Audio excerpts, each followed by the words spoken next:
بسم الله الرحمن الرحيم. الحمد لله رب العالمين، والصلاة والسلام على سيد المرسلين وعلى آله وصحبه أجمعين، أما بعد. اللهم أرنا الحق حقا وارزقنا اتباعه، وأرنا الباطل باطلا وارزقنا اجتنابه. فصل تشنوي فصل في للطواف بأنواعه واجبات والسنن، أو فصل باز لا بداوستيا كان الطواف دكات أويك لناو طواف واجبة بكري يعني السنة دبيل ناو طواف هبيت بلام واجب أوي لا يصح إلا بها، واجب أوي أجر نبيت نابيت دروز نابيت زور الطوافة. السنن أوي أجر تيش دا نبي طوافك درستا جا زور كان بأنواعي، وكقلت من همود زور كاني طواف قدوم، طواف فرض، يعني طواف وداع كواجبات السنن هي. أما الواجبات بواجبات كانت تسبيتكات فيشترط يكم يعني برزان سطر العورة دبي عورة داب وشي عورة كسطر في الصلاة وكون يسكت الطواف وكون يجي بس أما دي الطواف دتواني قصة بكيت وإن ويجيش أو الديار لما ذبي خمان إمام الشافعي ما بين الركبة والسرة ما بين ناوكو أجنو دبي داب وشراو بيتين أو إي بياوي عفرتيش بس دموتساو دقر كفين دقر دستكاني. في غنبري خواد فرمي لا يطوف بالبيت عريان نبي بروتي كز يعني ما بس في سطر العورة نبيتن طواف بكاتن أو إيه كمان دواميان.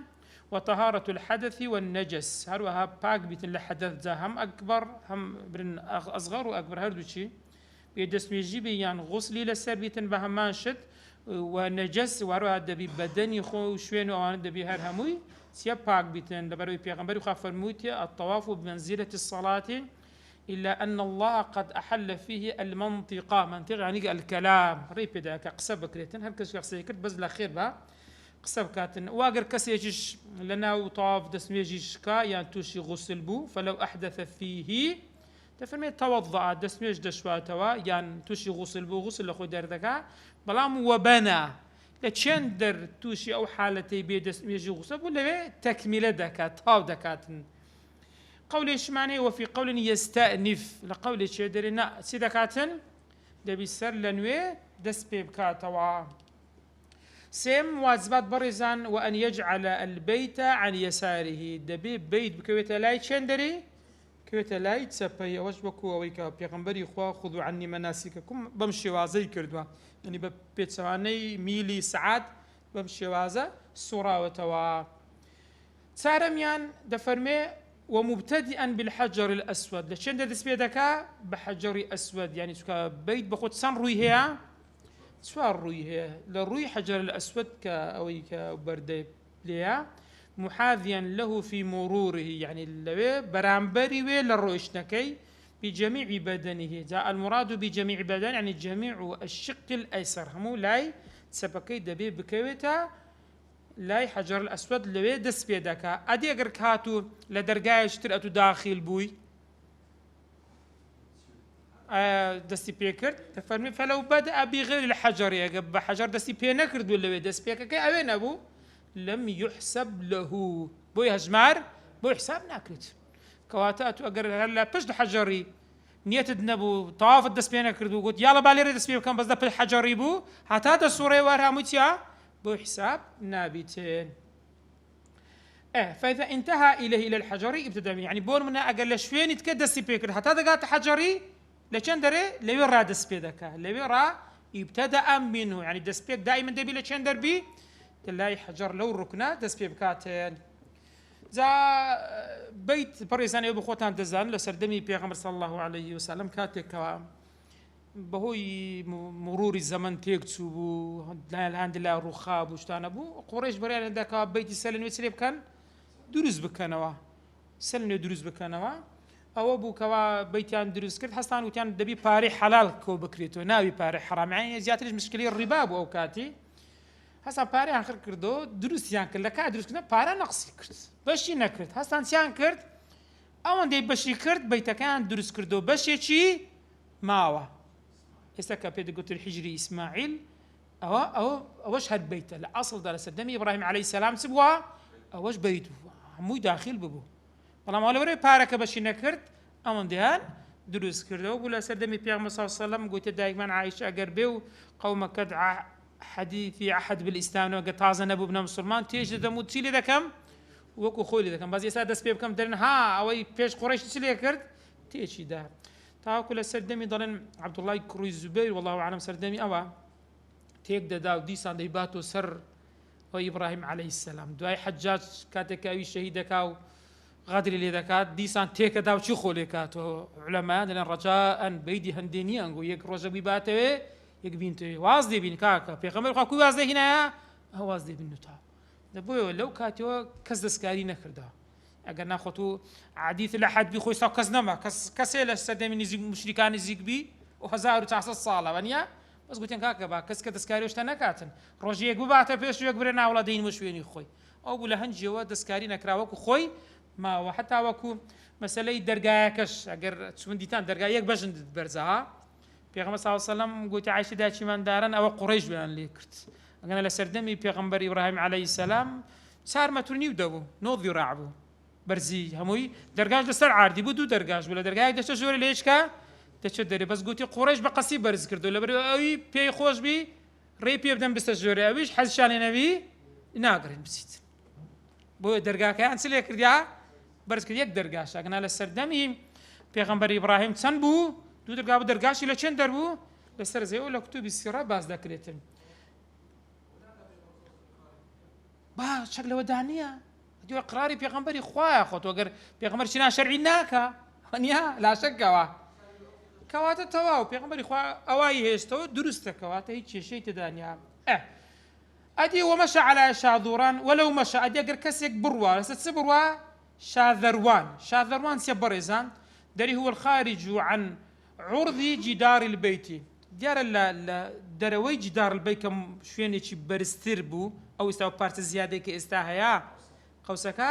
دەفەرمێ کەسە گەر بەسەوێ داڕۆیی بەسەوێ دابڕواتن ئەو مەسەل جیدارە یان لەوێ هەستا چی کرد بەشێکی لاشەی خۆی چی کرد چوو دەستی لەوێ لە دیواریدا لەعەن لە چێن دەڕا لە حیجری ئیسماعیل خۆی بردە ژۆرە دەستی خۆی چی لێ کرد بردی لە دیواریدا ئەو دیوارێکی هەن لای ئەوەی لە لای حیجری هەیە ئەوە چی بۆ حساب دەبێت بەڕێزان فی موازاتی چێن دەری یعنی مقابلی شاذروان لەوێ وای کرد دەستی خۆی بردە ژۆرێ ئەو ئەدخەلە من ئیحدا فتحەتەی الحیجری دوو دەرگە هەیە بینیتانەوە وانیا لە تەوافە کەسە لەو دەرگەی چۆ ژۆرە گوتیەوە خێراتر ئەو تەوافم بۆ حساب دەبێت کە چۆ دەرێ ئەگەر ئەو حالەتانە هەموو ڕوویدا بەڕێزان وخرج من الأخرى لەویت کە دەفەرمێ لەم یەصح تەوافو ئەوە تەوافی بۆ هەژمار حساب نییە لەبەرچی چکە الطواف فليطوف بالبيت العتيق ئەوە داخلی بەیتە بە دەوری بەیتێ نییە جا بۆیە نامی ئینسان دەبێت حتا دەستی خۆشت ئێستا ئەگەر سەیرتان کردبی دیوارەکەیان زۆر بەرز کردیان یعنی وەلی هاتی کە ئینسان مەگەر دەستی خۆی هەباتە سەر جا ئەوەش ئینسان نەیکا باشکە ئەوەش داخلی چ دەبیتن جزئێک داخلی ناو بەیتی دەبیتن بۆ ئینسان لە کاتی دەواف لە حیجر خاسەتەن حیجری ئیسماعیل چکاویت کە چێشتت نییە کە دیوارە لە دیوارێت و ناتانی داخل بیوانیا بەس لە حیجری ئیسماعیلی بە هیچ شێوەیەک دەستی خۆ داخلی ناو حیجری مەکە یان بەسەر دیوارەکەی ئەگەڕێت پێدرا بەسەر دامەڕۆ ئەوە لە کاتی تەواف ئەگەر تەوافت نەبوو کێشە نییە اعتیادیە بەس لە کاتی تەوافت چکە بۆت ئەوە حیساب نابی چوە کانەما تەوافت لەناو بەیتی کردیە نەک لە دەرەوە وفي مسألة المسي أو جواز دكاتوا عندك يدرين كاكا أتوقع منطقة حجري إسماعيل لو يدرس يخد بردس لو لا ديواري دا أو وجه يعني لا يضر أو زررينيا بس هو وكو وجه كاتيا وكو وجه بس كراوا بيلزم واجبات يعني كواتا إنسان دبي دوري بيت كقطمان أو بصورتها بيلزم يعني أن يطوف 7 تري حفظ طوافي كرد بخوي حفظ طواف غلطها حفظ شوطها أنا يك طواف بخوي بتسان شوطي بيدا قلت له سوران حفظ زارها أنا يك طوافة وأن يطوف 7 من الطوافات بدوري دا أو إنسان دا سوريته و ششميان بريزان دواي أو برين كطوافة كاني كرد داخل المسجد حتى أو طوافانا دبي لچين در بكريتن لەناو مزگەوت بکرێتن یعنی ئێستا بۆ نمونە دەرەوەی مزگەوت ئێستا ئاگادارن سنووری تەواف سەربانەکان دروستە ئەوەش هەموو هەر حسابی چی بۆ دەکرێتن هەمووی داخلی مەسجدە هەمووی مادام داخلی مەسجدە ئەوە پێی دەگوترێت چێ پێی دەگوتەوە ئەدیگە چێ دەرێ بەرە لام دەسوڕێمەوە ئێرە چۆلا نەخێرەوە هەژمار ناکرێ حیساب نابی ئەو جۆرە طوافا دەفەرمی وەلەو على سطحه دەگە لەسەر سەطح لەسەر مزگەوتش یعنی ئینسان بسوڕێتەوە دروستە لەبەر هەر داخلی چیە داخلی ناو بیت حساب دەبیتن ئەوە شەشمان ژمار دوو دانەی تریش وەکو ئیضافە بۆیان نووسیوە وەسابیعها نیەت الطواف دەبی ئینسان نیەتی هەبی ئەو طوافی کە دەکەی نیەتی چت هەبی نیەتی طواف تەبی چکە ئەوەش عیبادەتە إنما الأعمال بالنيات وهروها وثامنها عدم صرفه لغيره كطلب غريم كما في الصلاة إنسان أو طواف نكات بون تاسە باسمان کرد بە دوای قەردارێک بڕۆی ئەو قەردارەکەم لێرە دەباسم بیگرمە بەستی سێ بۆ چکە ئەوەندە ڕۆیشتنیت و بۆ چییە ئەوە نابدە تەواف ئەوە دەکا ڕۆیشتن بۆ بە دوای شتێک جا بۆ ئینسان دەبی تەوافەکە هەر هەمووی چبی هەر هەمووی بۆ خوا بیتن و ئەمە سونەن بەڕێزان سونەتەکانی تەواف چییە بەڵێ وەکو نوێژ لە مابینی 4 و 3 چارت کرد 4 ڕەکعات 3 ڕەکعات کردی ئەقل حساب دەبی ئەوەش بزەبت یعنی ئەگەر خلافت بۆ دروست بوو شەکت بۆ دوارێ 7 6 چەندی حساب دەکەی کەمەکەی دایمەن حساب دەکەیت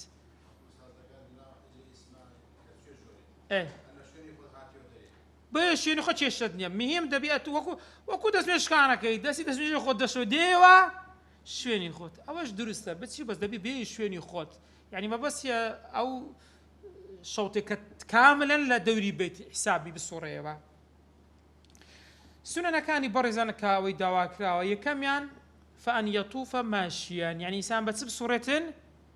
بە پێ یعنی سونەتە کەواتە دروستە ئینسان بە سیارە بسوڕێتن پێغەمبەر سڵ سەڵەم بەچی کردووە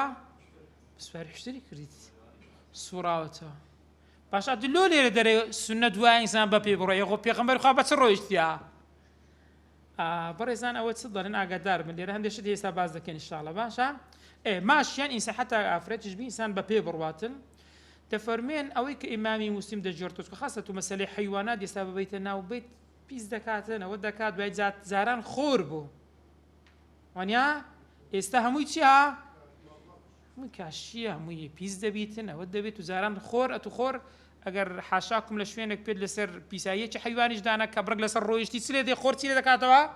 پاچی دەکاتەوە بەس ئەوێ کاشی ئاخرەوە بەس خاوی نەکەیەوە وانیا ئێستا ئەوە هەیە ئێستا ئەوازە بۆیە دەفەرمون و هەروە ئینسان بە ڕۆیشتن بە پێ لە تەواف خوشوعیشی تێدایە ملکەچی تێدایە ملکەچی بەرامبەر خوای گەورای تێدایە جاروهاش بە حەیوانات ئینسان بسوڕێتەوە یان بە سیارەی ناو خەڵک خاستە ئەوانەی کە بە عارەبانەی دەسوڕانەوە زۆر جار کەسانێک خەڵک ئەزیەت دەدرا ئاگادار بن لە پشتڕات دەهات خۆی لێ دەدانی ئەوانە ئینسان ئەزیەتدانی خەڵکە یان پیسکردنی مزگەوتە بەڵام کەسێک کە عوزری هەبی دروستە با ماشی نەبی عوزری هەبی بە عارەبانەی بە سیارەی ئێستا خاستن لە سەرەوە نازان بینیوتیانیان نا سیارەی وازان بەکاردێنن سیارەی کارەبایە دەسوڕێتەوە نەجەوەکەی پیس دەکاو نەچێشەش بۆ خەڵک دروست ناکاتن بەڵێ خەوی لێکەوتووە ئەوە ئاگای لە هیچ لە عیبادەتەکە نامێنێ و حەق نییە واگای بینی کاکە برێ مەخەوە خۆرش شوێنێوە بەدی کوو وفي الصحيحين أن أم سلمة قدمت تفرمي أم سلمة دايتشي ماندارن هادو لي بز نخوش بو فقال لها رسول الله صلى الله عليه وسلم بيغمبر خا بيفرمو طوفي وراء الناس وأنت راكبة أتقول دوري خلق يعني منا خلق شو إنسان نخوش بنا ثاني والراكبين دسر سيالة سر بشتي حيوان هرشتك يا بوشي وازي بقر خاصة بيغمبر خا لحجة الوداع بسواري حشتر كرديتي دلم بو كرديتي شو خلق بيغمبر خا يدديد بسياريان لي ذكرت استفتاء بسیار کردن چکە پێغەمبەری خوا گوت ناو خەڵک با کەس نەیدەدیت سەر پشتێنی بەرزتر بوو لە خەڵک بۆیە خەڵکە بوو پرسیارێک کردی پێغەمبەری خوا گەرە هابی چۆنا گەرە هابی چۆنا پێغەمبەر صلی الله علیه و سلم وڵامی خەڵکە بۆیە زانایان دەفەرمون ئەگەر پێویستی کرد کەسێک لە بۆ فتوا لەسەر شتێک پشتی حیوامی دروستە لە بۆ حالەتەی ڕێی پێ دەدرێتێن ئینجا دووەم سونەت بەڕێزان ئەن یستەلیمە الحەجار دەست لە چ بداتن حجري أسود بداتن يعني يلمسه بيده دستي خوي بدا بينتن خاصة أول طوافه يكم طافكي وبدستي الراس سنة دستكش دستي الراس بي ويقبله ماتشي بكاتين اگر انسانی جنیتانی بدست دستی بگاته دتانی بخشب داری چی اگر پی بیت که پیغمبر صلی الله علیه و سلم بگو پارش کردویتیان درست انسان بلام بو افرتی برزان دفرمون مگر چول بی یان شو بی کسی نبی اگر نه پیشی بو افرت حتى السنة تجنس كافرت شيء خاصة إنسان عندك فيديو دبيني يعني إنسان سريد الصرمي بصراحة يعني عفرت كتناوه مخلقي يعني تقول سر سنة هيك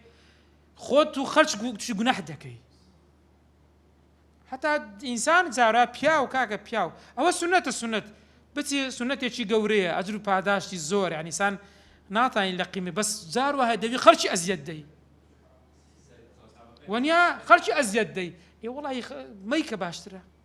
شو خلق أزيد دان جناحه إيه والله يقر ولي بكن شتي زور باشا إيه دري عفرت دائما بالدوري بتنا وكوتنا وخرشي عفرت لبره عندك شيء إيه إنسان أقر بويركت يعني أو استلامي حجر الأسود كردوماتي كرد ويضع جبهته عليه تاكو نيشاني خوشي لسر دابن سنة إنسان أو شتانا بكا فإن عجز عادي أغنيتاني ما تيبكاد سري خوي لسر دابنه دفرمي استلم بس دكا بس دستي خوي لداداتن فإن عجز عادي أغنيتاني دستيش لبداتن أشار بيده بس دستي خوي برز زكاة يستخلق كهرباء كلا رو دسوريو دستي خوي الله أكبر دستي خوي برز زكاة أشار بيدي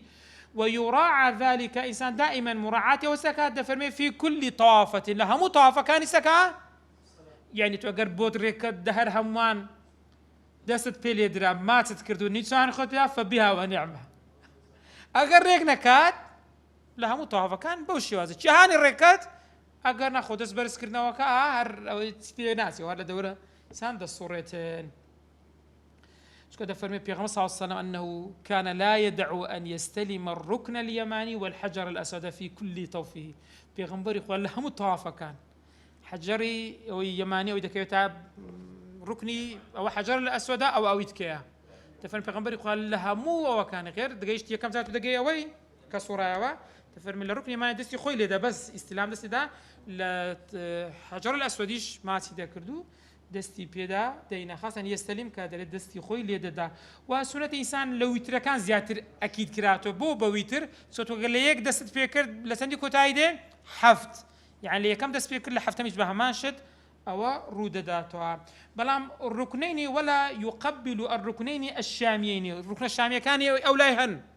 يساك داخلي تسبدن هجري إسماعيل دبي بلام أوانا ماسكا ولا يستلمها دستيش ليه نادرتن بو إيساش كا أو كيساء أو زليت سبيدرن أو برديك بودروس كراب بس حجر الأسود ديارات دقر ركني يماني ديارة يتباقي ترهر هموي بو كيساء بو دابو شراوا ويستلم اليماني ندبا في كل طواف من الحديث ولا يقبله هروها ولا يستلمها أو ركن الشامية كان بلام ويستلم اليماني ركن يماني كقلت منوية أو استلام دكا دسي ليداتن بلام ولا يقبله ماتي ناكاتن إنسان دائما لكاتي طواف كان سبري باشا برزان أو السيم لسنن كان الطواف كمأثورة هاتيا سنة أن يقول أول الطواف لي كم طوافي كدس بيدكا ولا همو طواف كانش بس لي كم أكيدة بأكيد هاتوا دري بسم الله والله أكبر حتى سبرت بدس برز كرنا وبرزان إمامي غزالي دفرمي سنة إنسان هردو دستي خوي دفرمي رفع يدين عند التكبير لكاي تكبير دستي خوي برزكاتوا أو داينا وهردو دست أو إمامي غزالي أبو حامد الغزالي ديار أو مستحب دانا وقلنا ليرة باس دست برزكرنا نكره بس ضلي بسم الله والله أكبر إن زادوا تدري اللهم إيمانا بك أخويا ومن باورم بتوه وتصديقا بكتابك كتابك يتوشك القرآن بالراسم دانا ووفاء بعهدك وهروها وفاء بو عهد وبو ميثاقيك وأتو كلا صلب بني آدم ورد كرتوها واتباعا لسنة نبيك وشوين كوتن بيبو سنة بيغمبري خوا بيغمبركات محمد صلى الله عليه وسلم إنزا وليقل قبالة البيت إنسان كدقات الراستي بيت باب ترقايكي كدقيشتا قبالي أو قيشتوي جهتي اللهم إن البيت بيتك خوايا أو بيتا بيتي خوتا مالي خوتا والحرم حرمك حرمي خوتا والأمن أمنك أمني خوتا وهذا المقام أو شونا العائذ بك من النار يعني أو كسك خويدا باريزي بتسي بتو لا تسي لا أجري جهنم ذا عائذ من الاستعاذة من العوذ. ابن صلاح شعر الزوري ده فرمي عندك دنا بس في إبراهيم عليه السلام أو درنا همو كسكان هر كسك بيوبتي في قلت عائذ يعني بنا بخوا دقريتين وهروها عندك أذكار يتكشلوا عن باس كراوة بون من لك الركن عراقي عند الانتهاء إلى الركن العراقي الركن عراقي اللهم إني أعوذ بك من الشك والشرك والنفاق والشقاق وسوء الأخلاق وسوء المنظر في الأهل والمال والبلد ولا يودره هروها وعند الانتهاء إلى تحت ميزاب وكي هي تسبيدلن أو سلا أو كي إنسان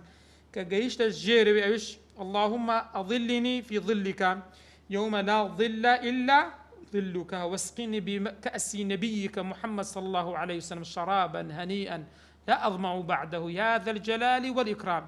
وهربها لما بين الركن الشامي واليماني اللهم اجعل حجا مبرورا وذنبا مغفورا وسعيا مشكورا وعملا مقبولا وتجارة لن تبور يا عزيز يا غفار أجر عمر جبو بري اللهم اجعله عمرة مبرورة بوشوا زي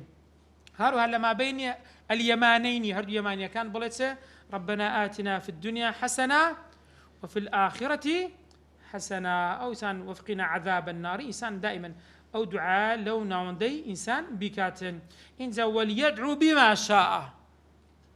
دعاء كابوي ديويت با دعاء بكاتن خاصة قبل السنن مأثور بي أو أولاتنا أجرنا حر دعاء بإنسان بوي هي اللي بكاتن دفرمي ومأثور الدعاء أفضل من القراءة حتى هذا فرمي أو دعاني كالقرآن ولا حديث بيغمبري خاصة وصلاة أو أفضل إلا قراءة يعني القرآن خويندن لكاتي طواف بلام وهي قرآن أو هي لبقراءة دقر فرمي أفضل من غير المأثور أو باشا لدعائك غيري مأثور به يعني إنسان لما أو دعاني كالبيغمبري خاصة صلى الله عليه وسلم وارد أو الأفضل ترى أجا أو النبو قرآن أجا أو النبو دعاء أشكال تي هي بروبيكي بلام لحديثك حديث قدسية خواي جورا جل جلاله دفرمي من شغله الذكر عن مسألتي أعطيته أفضل ما أعطي السائلين وفضل كلام الله تعالى على سائر كلامه كفضل الله تعالى سائر خلقه لرباز كان قرآن الذكرى ذكري كدري ومأثور الدعاء أفضل قرآن شر دعاء قرآنش أفضل أشكا وسيا هربها ماش لو حتى بيغمبري خوا صلى الله عليه وسلم هاتوا ذات سونيتي طافك باس ما كرت سون دروا تفرمي وأن يرمولا في الأشواط الثلاثة الأولى لسي شوتكي بداية رمول هرولي نازم بكردي سي بيدالين هرولي بيدا قلتري نا هرولي نيا طالوكي نازم بكردي سي قل له وقيا بخوي اساس شوازك باز دكا يعني تعريفك دكا كوا لسي شوطيه كم تسدري برزان بخوي بابزاني الرملوتيا يعني الرملتيا تفرمي بأن يسرع سيرك كم خيراتك بي بلام مشيه روشنكي خيرايا بلام مقاربة خطاه يعني هنقاوكاني نزيكن يعني شعقاوي كتسكا بس بخيراي غاردان اوي انسان خيراي وشعقاوي قورج داوي او النا روشنكت خيراي بشعقاوة كان سنها كتسكن كورتن شعقاوي ليق نزيك او الرمولي بيدا قتريتين أول سي شوطية كم برمول ويمشي في الباقي لسارك يتر رويشتني اعتيادي خوي درواتين بيغمبري إخوة صلى الله عليه وسلم كعبد الله كوري عمر ريد جرتو كان رسول الله صلى الله عليه وسلم إذا طاف بالبيت الطواف الأول تفرمي خب 3 ومشى 4 خب ما بس بي الرمولة أو زورا رويشتني كتعزا باس مان كير بلام داري ديگر هاتو إنسان لسر بشتي حشتريق بو كاتيونيا دري واتساك حرك دابته لو حارتي كمك أو حشتري برك بخيرات خيستان استاقب سعري ودبي كمك خيرات سعري لسي شبتي كم تسبي تبي كمك خيرات تربيتين بلا ما يكره ترك الرمل بلا عذر إنسان أقر رمل نكابة بعذر مكروها أقر عذر دابوها تاني نيكي بس ببي عذر مكروها أقر نيكي تزان ماناكا ببي عذر مكروها أجا قال سي كمت لها لبير كردبو سارة ما بير تاتوا تعويز ناكرتوا باقا دارو ناسي بري والله مسيم تاز سارم وبينزم الشميل ده كم نخيرا يعني قضاء ناكرتوا بطواف يعقبه سعي بلام دائما أو طوافي سيركن أو طوافي سعي لدوايا رمل بوي تايبت من ده يعني كاسي قليل بس نخوي طوافي دكا أو رمولي نية هر طوافي كتي لدوابي سعي لأوا سي شوطية كم رمول دكات ها عمره واحد وانا هيتنا تسكو سعيا لدوا بس طواف بس بخوي طواف دكات خيري اجو باداش تي قوريها اورا مولي تدا نيا وفي قول بطواف القدوم هذا قلنا طواف قدومش طواف قدوم ويشيها حاجه حاج قلت من او سنه بابتي سبكاتن طواف قدوم كاوز بستشين دري ينزل استعرف في وليقل فيه انسان دائما لنا او في رمله لو رملي اللهم اجعله حجا مبرورا وذنبا مغفورا وسعيا مشكورا انسان واقر حج واقر عمره بس عمره لا عمري انا ما شت هيتي سعيله بها بس دباتي بري حجا دري عمره بوشي وازي ادي اطباع دكايا الناكات برزن اسا بخو تفسيري معناه اطباع دكات بينزم سنه وان يطبع او اقدر من اطباع بس بايبد من ده ببياو بنير نارين بياو نير حتى من صبيش بس نير هذا كاتشكا عفرت نابي عفرت سميتيا عورتها نابي درخاتن في جميع كل طواف بس جهان طواف يرمل فيه يعني لسيه كما كان ونيا شكل سيد يرمل ذاك لجميع او طوافانك يرمل فيه وكذا في السعي على صحتها كذلك كذا دائما خلاف داري تفرمي لسي شوطك يكم السعيش السعي ما بين الصفا والمروه ليش هيا بهمان شيت او زي بخوي داري طافتي وهو بخوي تعريفي اطباعي دك بريزان اطباعتي يطبع داري جعل وسط ردائه تحت منكبه الأيمان يعني منكبي أيمن سبدن قولي يعني شاني تسبيت لدكا دردخاتن شاني تسبي دردخا خاوليا كتب أو رداء كتب لدكا دينتو الجر بالي راستين وطرفيه على أيسر بلام أو كيته هلا جير تسب هردو روكت اللي جير تسبيتيا دمينيت إنزا ولا ترمل المرأة ولا تلطع عفرد رمل ناكاتن شكا رويشتني عفرد بوزورة هر عفرد اسمي عورة ديسان بوزورة رويشتنا ها اسمي عودة بيتن واطباعي شيني عفرد أو شتشبه ما شت اطباع ناكات لبروي اسمي بدردك وإنسان سنته وأن يقرب من البيت ششم السنة لطاف إنسان دائما لتسبي زيك بالبيت إنسان مش بيت تيجي بيروزا إنسان صدق لين زي خاصة اللي بو استلام ولا بو ما تذكردونه أو أنا بس عفرد باب الدور بيتن ما قرت سول بيضلن شو عفرد كتنا وراس زارها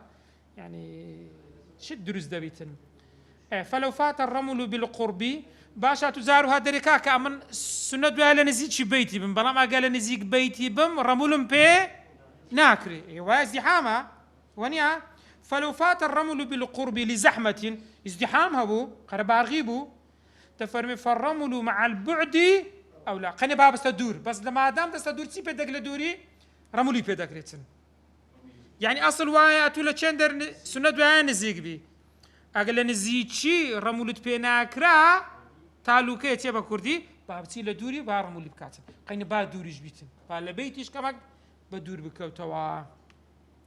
مع البعد أو لا إلا أن يخاف صدمة النسائية لو لا شتي تداهيا عفريت دا ما قر توشي تيك تبي ضلن فيك كوتون تيك جيران دقر عفرت لا دوري أو الحاشية كينا كواتا فالقرب بلا رمل أولى كواتا ورو نزيك بوا بار رمليش نبيت بار رمليش نبي واضح يا استها سنة بان نزيك بيتي أجر تت بيكرا رمول بيد نكرا برود دور أقل دور يكر رمولت بيد نكرا أقل دورش دكر عفرت تسدام تبي ورو نزيك شي بيتي بار رمولي تدا نبيت وهذا السنة الششم بريزان أن يوالي طوافه طواف كان با سابع حفتم بري حفتم يعني با طواف كان لدوايق بن لدوايق أجا ببير تابي لا دسمي شوشتن باسي موالات مان كرد قلت ما أنا ويا موالات كتو دستك شوشت أويتر وشغنبتو أكاويت كدس شوي ها أوج موالات هبي يعني لدوايق بن نوك فراغي بيخي مجالي بيخي ها نكو إنسان حالتك مادي بودة تاني دانشي هلاك بودة تاني ونيا دسميش بس دسميش شو تبيش ناكا بس اللي تجيب شو اللي عقاد دخونه مين دخلي شخص كردنو نازم سبي الناس كم موالات كيسلي دكايتو سنة يشي قولي له تيك دكاكا وربا موالات توافقان با لدواي يك بيتن سكوي تبعي بيغمس سلام بوشي وازي كردا جاء لرباسي مسألة ذكره الأفضل التطوع في المسجد الحرام بالطواف أو الصلاة إنسان لوي الصلوات طواف بكا يان سنة بكا نيجي بكا شي هاني إمامي ماوردي كيك لفقيه قوركاني مذهب إمام الشافعي قرن بينزم جاء تفرمي الطواف أفضل الطواف باشتره وظاهر قول غيره بلام الظاهر قلت من سبارة أفضل لمزقوتي حرام طواف بكري يعني نويج بكري إمامي ماوردي رحمة إخوائي ليبي دفرمي طواف أفضل بس غيري قولي وي دفرمي الصلاة أفضل ترى معتمدي قولي بين المذهب الشافعي نويجكا الصلاة أفضل ترى بو ابن عباس رزاي إخوائي ليبي دفرمي الصلاة لأهل مكة والطواف للغرباء أهل مكة بانويج أوان زيادة كان هذا ما يبسنطان طوافي بكن ونيا بس بو كسي غريب سكوت ولا عارف زعرق خواب نسيبي كردي دوزر كم تركات كانت تلو بازياتر تسبكا زياتر طواف بكاتن إن زوا يصلي هشتم ينبرزان بعده ولا باش أو طافك طاوي كرتسكاتن ركعتين دور ركعت دكاتن هروكو بين الله حديث شيخان هاتوا بيغمبري خوا كردي لشين درج دكا خلف المقام لو شويني كابيد قلت لي مقام إبراهيم شكا بيغمبري خوا ديار اللوي لدواي أوكر ديت يقرأ في الولاية كم ينقل يا الكافرون دخويني لدوي مشان إخلاص دخويني وفي الثانية الإخلاص حتى دفرمي ويجهروا ليه قشبوا بجهري بخويني ترى تأخرت شي ليبي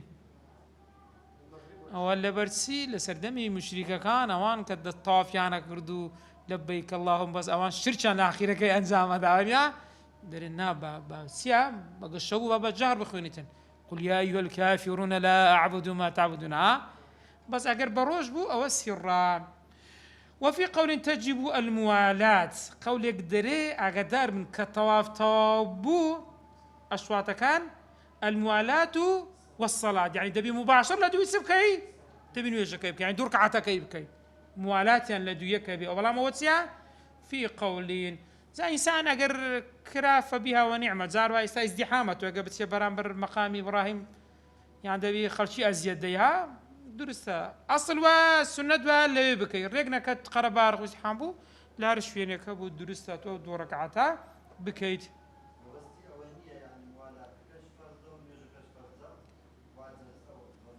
والله اللي يرد فرمي وفي قول تجب الموالاة دري بين أشواطه وأبعاضها وتجب الصلاة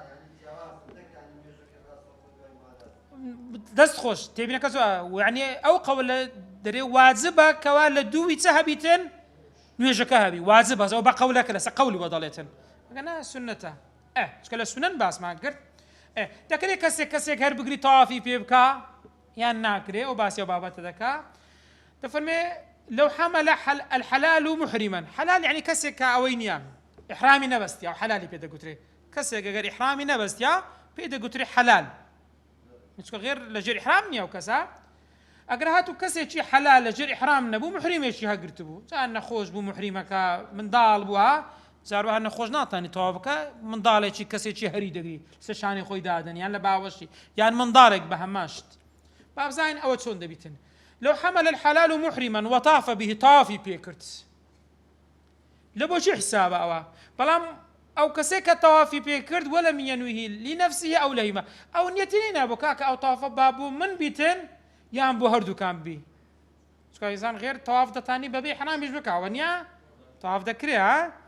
أو كسنة فريد شي هاجر طوافي بيكرت بلام نيتنينا تو طوافك بيتك نيتك بينا ونيا لو خود بينا نيتنينا إيه لبو شي حسابه دري حسب للمحمول أو بس بو كسيك هرجي را بو حسابه يعني أو حفظ زار شو رايته أو إيش هاجرت يا لبو حسابنا بس لبو كسيك هرجي را وكذا وهروها دي سال لبو محمول حسابه بريزان لو حمله محرف قد طاف عن نفسه يعني بون نكتو داخلي ويدبي كسيت شي إحرام لبر طوافي خوي كرديا أو كرديتي خوي كسيت شي نخوشي هي يا من ضالش هي ديسي بيدكا طوافي أول شي سام بو شي حسابه بو محمولك بو كسيك هرجيرا سكا ولا بو خوي كرديتي وإلا أدي أقر هاتو محرمكا كسيت شي هقرتبو طاف عن نفسه هسا طافي لبو خوي دكرد والدخول طافي خوش بوتو يكم سر كداخل دبي غير دبي تسبكي تبي طافي بكي ونيا كسيت شي هقردبو فالأصح لير باب زانينها سير كان واضح أو دقو كانت ونيا فالأصح أنه إن قصده للمحمول أجر بي بستي بي محمول بو أو بو محمول كي درستا وإن قصده لنفسه أدقوتي ما بستي خويت نيتي خوي بو طافا أو له ما عن بو هردو كانا تفرمي فللحامل فقط بس بو حامل حسابه لا ورسي سقاوة دائما بو أو سرانا بو سنك حسابه بو يكس حسابه كواتا اللي رد بو سيت زاردون بو شرويشت بو حاملها كي دروات بو حساب نبي وصلى الله على سيدنا محمد وعلى آله وصحبه وسلم